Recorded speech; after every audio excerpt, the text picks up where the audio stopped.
जीवन मरण पहले से डिसाइडेड होता है, पर यह भी कहा जाता है कि अगर समय से पहले कोई चला जाए तो उसे अकाल मृत्यु कहते हैं। पर अगर भगवान डिसाइड करके भेजता है जाने का समय, तो समय से पहले कोई कैसे जा सकता है? और मेरा दूसरा सवाल, कहते हैं कि जब जाने वाला चला जाए तो रोते नहीं, क्योंकि वो नई यात्रा शुरू करता है और आपको उसे जाने देना चाहिए। पर जब कोई अचानक से आपके घर से चला जाए तो लोग आपको कहते हैं भूलो आगे बढ़ो, इसी का नाम जिंदगी है। आप नहीं भूल पाते हो। बहुत सुंदर प्रश्न है। क्या नाम है बहन आपका? पूजा। इसको तर्क पर तो उतारना बहुत कसौटी की बात है, पर प्रश्न बहुत प्यारा है। एक होती मौत, एक होती अकाल मौत। एक मृत्यु होती है। मृत्यु एक अवस्था के बाद, अवस्था के साथ होती है। जब व्यक्ति की बहुत अवस्था हो जाती है और मृत्यु होती है तो उसको मौत कहते हैं। लेकिन एक होती है साधनों के कारण, दैहिक कारण, दैविक कारण या भौतिकीय संसाधनों के कारण कोई ऐसी घटना घट जाती है कि शरीर छूट जाता है, उसको अकाल मौत कहते हैं।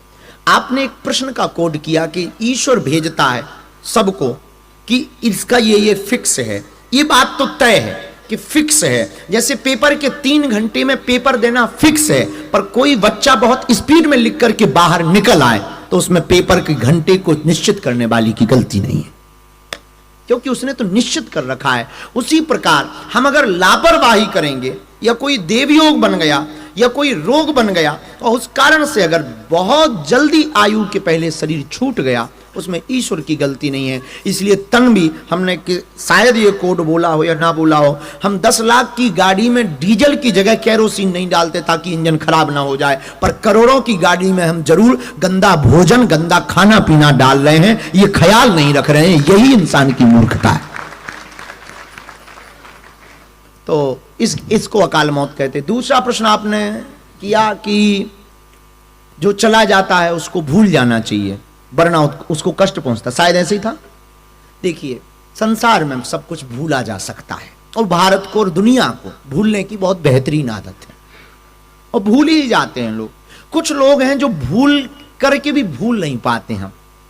और बात ये नहीं है कि आपके याद करने से वो वापस आएगा, पर लोग और शास्त्र और ऐसा मत कहते हैं कि हम बार बार किसी को याद करें तो उसकी आत्मा आकर्षित होती है, अतृप्त रहती है, फिर वो पुनर्जन्म की यात्रा में बाधक हो जाता है, थोड़ा देरी से पुनर्जन्म होता है। इसलिए जीवन में आना जाना एक क्रम है, यहाँ कोई परमानेंट नहीं है। सब कुछ छूटता है, तन का कपड़ा भी छूटता है, एक दिन तुम्हें भी छूटना है। इसलिए हमको ईश्वर की गति मान करके आगे बढ़ देना चाहिए, इस बात को ही मानना चाहिए।